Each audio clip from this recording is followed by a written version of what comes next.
Hello po, Tita Darlene. Hello po, Tita Darlene. Thank you so much po. Hello, it's me, Darlene Vlog.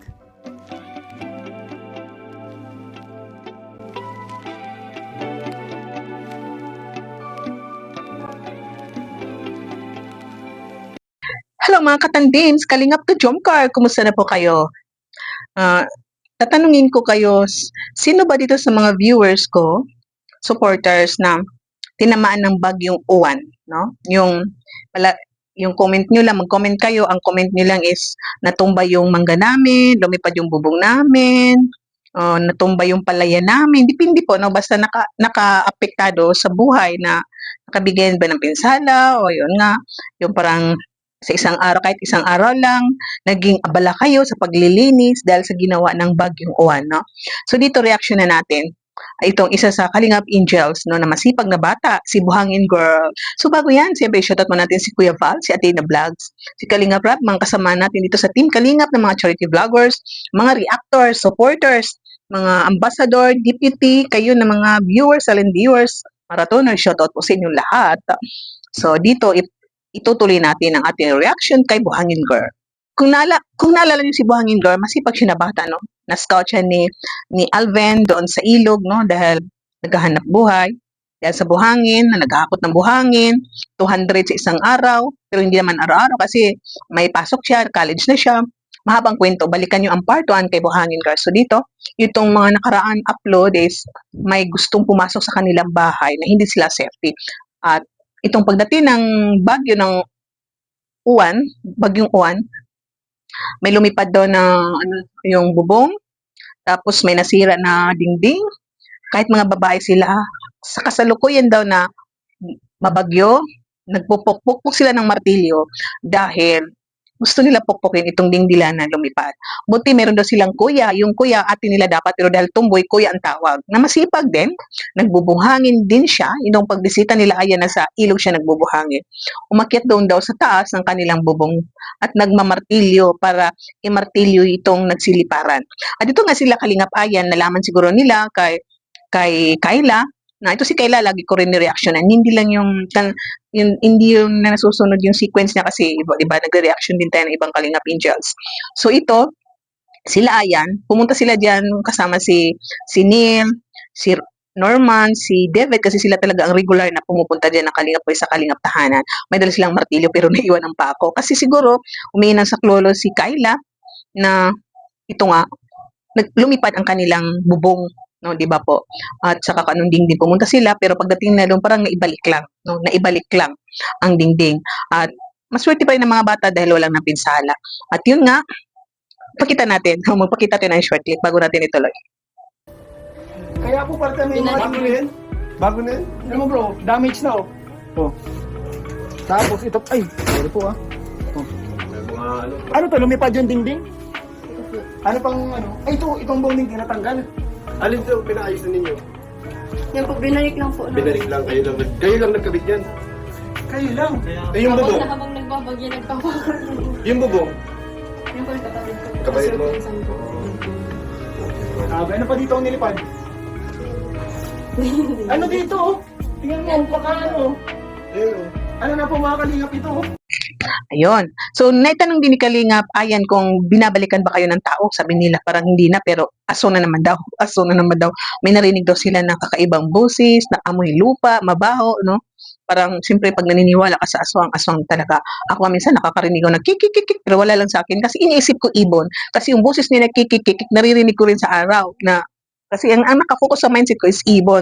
So, hindi ako naniniwala. Dahil sa belief ko, hindi ako naniniwala sa aswang. So, pag may naamoy ako, sa gabi, there's something, no, minsan, sabi ko, naku, mabilis yung pang-amoy ko na, gasol, sunog, no? Kailangan ganun ka. So, mabilis ang pang-amoy ko. Bakit may amoy?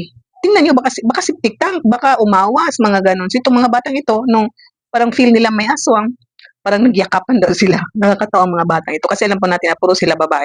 Walang kanilang mama. Lola dyan. Minsan nandiyan daw ang lola niya. So nakakawa talaga rin si Kayla. At mabuti may nag-sponsor, parang sponsor ata nito ni Joy, may nag-sponsor ng 5,000 pang paayos sa kanilang bahay. Yun nga sabi ni Kayla na nagpapasalamat sila dahil makakabili rin sila ng bigas. At siyempre, nagbigay rin ang Kalingap Tahanan ng 3,000, same as usual, tuwing bisita. At may dala silang ano yun, Jones D na chips, fruit chips, at saka velvet box, no? So itong maganda rin sa Kalingap kasi itong mga Kalingap Angel, kahit hindi sila ambassadors, may mga sponsor na nagbibigay pa rin supporters ng velvet box sa mga beneficiary kung sino man ang gusto nilang tulungan. So yun, no? Tuloy lang po ang pagtulong natin kay Kyla kasi masipag siya sa pag-aral. Alam naman natin ang kwento sa buhay niya. At kailangan talaga niya ng tulong dahil masipag siya at alam natin ang buhay. So tuloy-tuloy lang pag-support. At ito itulong din natin, ito rin si Andrea. Ito si Andrea, dati ano rin, di ba mahiyan siya na bata, grade 11 ba siya, grade 12. So umuwi siya, di ba sa church, nasira na church nila, wala na siyang papa. Sila ng mama niya, sila lang dalawa nakatira din sa church. At yung parang bahay din na sila, naging church, nasira na rin, no? Magpapakita tayo ng short clip na parang yung dingding nila, parang na ano sa Bisaya na luka, parang natanggal. So natutulog sila na open yan. So mga babae hindi safety. Naulanan daw sila, lumikas sila. Tapos yung limikasan nila, dumating din ang time na lumipad ang bubong, lumipat naman sila. So nakakaawa din sila po, no? So ito si Andrea, matalino rin na bata, no? Dinala yan sa lighthouse, no? Kina Kuya Val. At ang kasama niya ata is si Decibel at sino to, si Joy. At dahil sa sobrang mahiyain umuwi. No? Sobrang mahiyain na bata. Kasi kung may sacrifice na, talaga pigilan ko yung hiya ko. Nag-stay sana siya, no, para makasave ng pamasahe, hindi lagi umuwi, pero talagang, no, nangingibaba pa rin yung hiya niya, umuwi sa kanilang bahay at araw-araw na siyang umuwi para samahan ng kanyang mama. So ngayon, may nag-sponsor ata ng apartment, kaya yan, naghahanap sila ayan na ano, matutuluyan. Ito, wala guys, na ano na po mga Kalingap, nabutas na. Tagilid na siya bro. Diba po ang pintuan? Pasok po kami na yan. Ipasok kami na Si Andrea na Ito po. Ay, nawala na yung bintana niyo, Nay. Nawala na po yung bintana nila, Andrea. Ayan po mga Kalingap si Andrea. Oh, Andrea, kumusta? Wala kayong pasok? Buti man, grabe ito nangyari sa bahay niyo. Ano? Ito.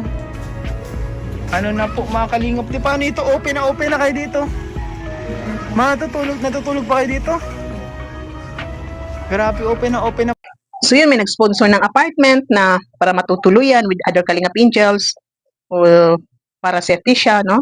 Maghahanap sila ng matutuluyan. Pero narinig ko dati sa vlog ni Kalingap Rab na itong ibang Kalingap Angels is, di ba sa church nila may mga rooms dyan sa labas na nabanggit dati ni Kalingap Rab na tutuluyan ng mga beneficiary, no? Bakit kaya wala pang tumitira doon? Wala pang nakatira doon? Hindi natin alam.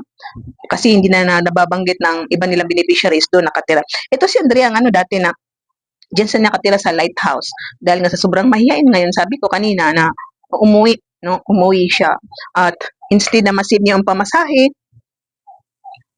na para dyan lang siya, pero nangingibabaw yung hiya niya, umuwi na lang siya araw-araw. So, mas maganda yung doon na lang muna sa diet kasi, ano na siya, gagraduate na siya, magka-college na siya. So, at least, masanay siya dyan sa hiwalay muna sa mama niya kasi hindi abang buhay, nandiyan ang mama niya, at maging independent muna siya, no? Matutoy siya makipagsalamuha kasi sobrang mahihain din itong batang si Andrea. At yun nga, no? Thank you dahil may nag-sponsor at makakatulong din ito. Balikan ko pala ito rin si Kyla, no?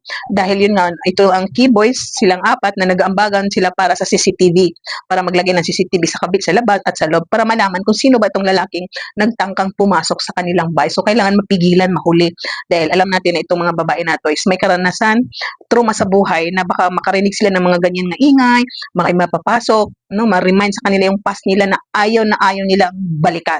So nakakahawa po, makapekto po yan sa mental health ng mga bata, tapos alam po natin na nag-aaral sila, so mas struggle yung pag-aaral nila, yung mental nila, so kawawa po sila kasi I'm sure na yung mga ganyan na bata, pag may narinig sila about sa kung paano sila na-trauma sa kanilang mga experience, babalik at babalikan, pero pag hindi nila maririnig, makakalimutan nila yan. So yun nga, no, nag-ambagan sila, kulang pa. So baka kayo guys, no, gusto niyo mag-sponsor ng CCTV, pwede bumili ng buo or dagdagan niyo yung pera nila, ayan, no? Nakakatuwa po. So tulungan natin to si Kyla at si Andrea, no? Masisipag ng mga bata, magaganda.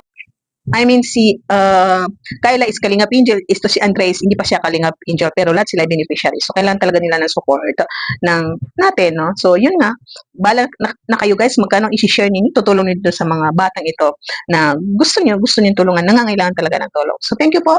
Ito muna ating reactions for today. Shout out sa lahat. God bless at sana pagpalain kayo ng Panginoon. Shout out sa lahat ng supporters, Kalingap, mga marathoners, mga silent viewers. God bless you all and see you in my next reaction video. Bye and God bless everyone.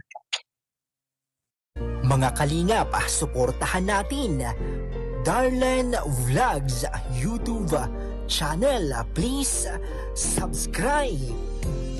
Mga karaba, mga kalingap, mga kadyong karagi ng samahan, reactor na maaasahan, siya si Darlen Vlogs. Sa Kalingap Radyo Balitaan, atin siyang nasisilayan, mabuti na kaibigan, solidong kalingap niya.